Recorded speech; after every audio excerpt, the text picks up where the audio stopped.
Ready for a deep dive into a topic that's close to home for so many of us? We're talking about the world of midlife women. A topic we don't hear enough about, for sure. You got that right. We're talking about mothers, mentors, professionals, revolutionaries. This generation is constantly told their time has passed, Yeah. but they're actually overflowing with experience and untapped potential. And that's where this book, Invisible to Invaluable by Jane Evans and Carol Russell, comes in. Right. This book isn't your typical age gracefully narrative. No. It's about a generation grappling with these longer lifespans, right? They're battling these outdated expectations Yeah. and fighting to be seen, to be valued. Yeah. It's a perspective we rarely hear, isn't it? Totally. Yeah. It really is. Yeah. And it's a fascinating paradox, wouldn't you say? Absolutely. Right. This generation is the healthiest and longest lived in history, yet they're facing a peculiar kind of invisibility, especially in their careers and just in how society represents them. It's like society is telling these women, you're past your prime, just as they're reaching this peak wisdom and capability. Exactly. It's wild. I'm curious, what does this invisibility paradox, as the book calls it, what's that look like in the real world? Well, take Jane Evans, one of the authors. Okay. She talks about trying to get back into advertising in her 50s. Decades of experience, awards, you name it. She found herself constantly being passed over for younger candidates. Really? Can you believe this is happening in an industry that's practically screaming for more female leadership? It's mind-boggling to me. It really is. And it's not just her. The book highlights that in 2015, only a measly 3% of creative directors in advertising worldwide were women. Wow. So imagine, you're a talented woman in advertising. You've spent decades working your way up, only to find that almost no one at the top looks like you. It's no wonder that so many feel invisible. It's heartbreaking, especially for a generation that's been told you can have it all. Yeah. But this isn't just an advertising issue, is it? Oh, absolutely not. Yeah. This paradox, it plays out in so many fields. I bet. Think about the rapid changes in technology. The workplace today is unrecognizable compared to just a few decades ago. Preach. I'm still trying to figure out like all the buttons on my phone. Exactly. And longer lifespans mean those old career timeline, you work till you're 65, then retired, just don't fit anymore. Right. And then you add to that the ageism that still exists, which, by the way, disproportionately impacts women. Right. And you've got a recipe for feeling invisible. Okay, so we're living longer, the world is changing faster, and ageism is still a thing. Got it. But this is about more than just feeling unseen. These women have been battling systemic barriers their entire lives. Precisely. Yeah. And the book does not shy away from that. Both authors share personal anecdotes about sexism in the workplace back in the 70s and 80s. Oh, wow. So this is their lived experience. And it's crucial to understand, this isn't ancient history. Right. This was their reality. And if those experiences are just kind of brushed aside, if they're not acknowledged, if we don't learn from them, I mean, what message does that send to younger generations? It perpetuates a cycle, doesn't it? When we push older women out, their experience, their leadership, it's lost. We lose those trailblazers, those mentors. Right. It's like ripping a chapter out of a history book. You can't possibly understand the full story if you're missing this huge chunk of it. Yeah, it's like we're essentially hitting the mute button on our voices. Yeah. Exactly. But let's not forget, this generation is full of pioneers. Oh, absolutely. Right. These are the women. They were the first to enter many professions in large numbers to fight for equal rights and figure out, oftentimes with very little support, how to balance motherhood and a career. Absolutely. And that's what makes their current situation even more frustrating. They spent their lives breaking down these barriers only to be confronted by new ones. Right. But that pioneering spirit, it hasn't gone anywhere. I love that. And that's what we need to tap into. Think about the potential they have to shape a future that looks radically different from the past. They've got the experience, the resilience, the drive. They just need the opportunity. Yeah. And let's be clear. The book makes it very clear that not all women experience these things in the same way. For example, there's this stark contrast between the experiences of white women and women of color during this time period. Exactly. Career opportunities, societal expectations, treatment in the workplace, these all differed greatly based on race. We see this, for example, when the book contrasts Jane Evans's experience getting her first job in advertising, where the biggest issue was, get this, a catty secretary, Oh, with Carol Russell's account of constantly facing racism and basically being told she had to work 10 times as hard to get half as far as her white counterparts. it's a crucial point. Yeah, And it highlights that invisibility takes on different forms. absolutely.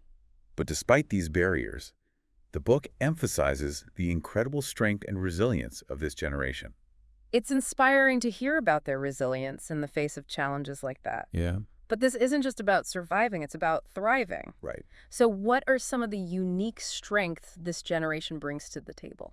Well, they've had decades of, adapting to change, problem solving, building resilience. Yeah. They've seen it all and come out stronger. Talk about a crash course in life skills. Exactly. And the book even points out how those so-called soft skills, things like communication, teamwork, flexibility, they're in high demand. Yeah. It's so much harder to teach than, say, learning the latest software. Right. You can't just download empathy or years of experience. Yeah. Exactly.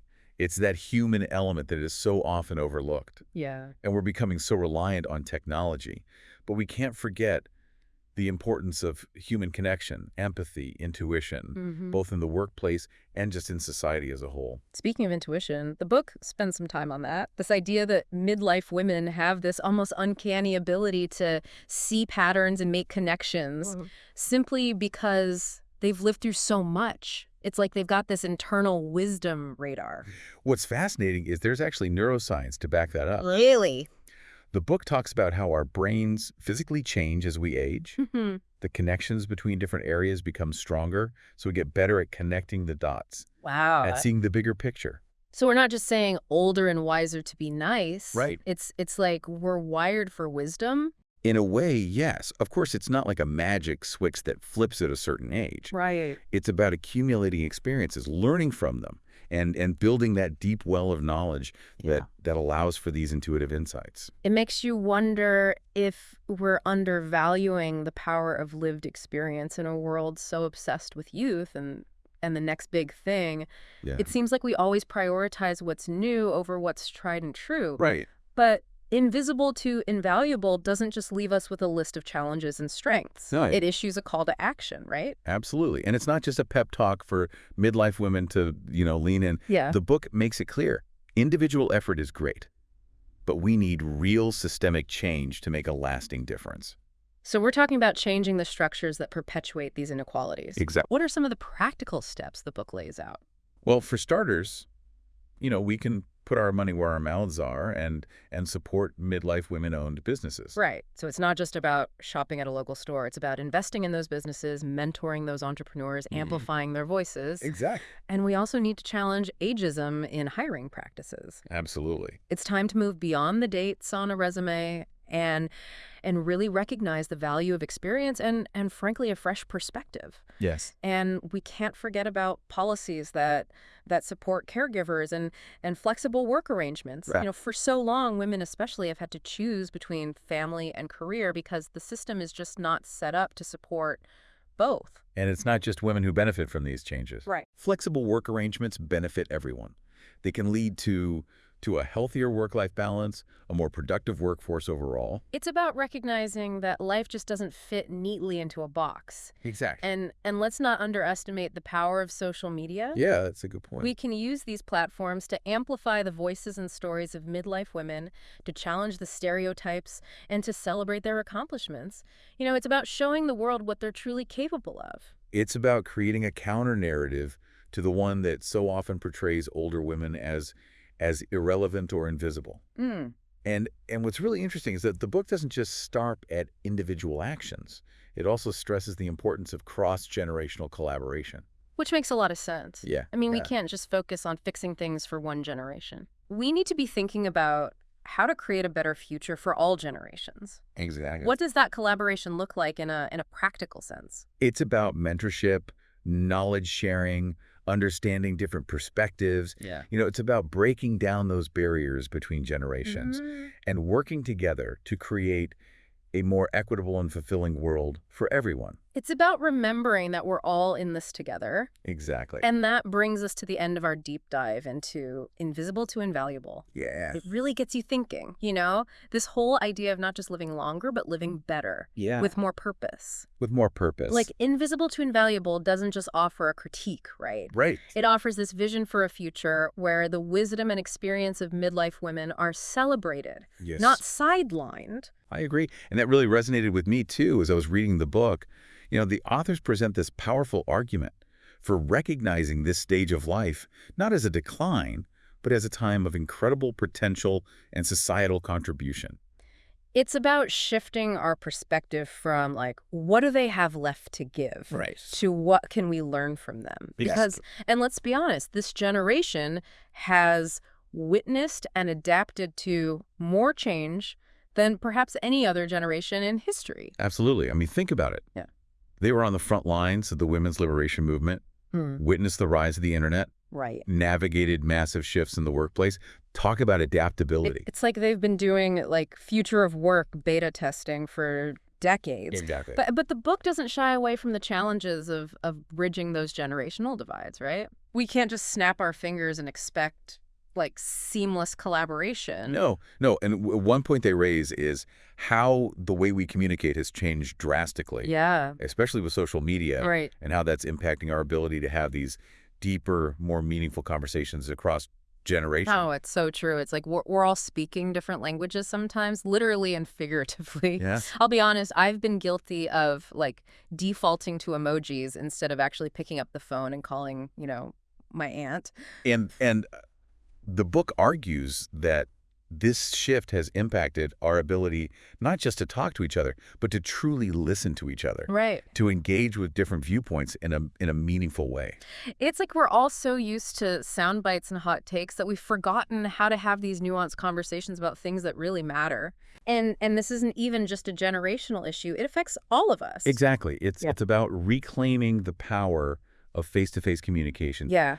Creating those spaces for authentic connection where we can listen without judgment and engage in thoughtful dialogue. It sounds almost radical in its simplicity. Like, have a conversation. Yeah. Listen more than you speak. Right. Be open to learning something new. It seems so simple. Right. And yet it's something we so often forget in our fast-paced, hyper-connected world. Right.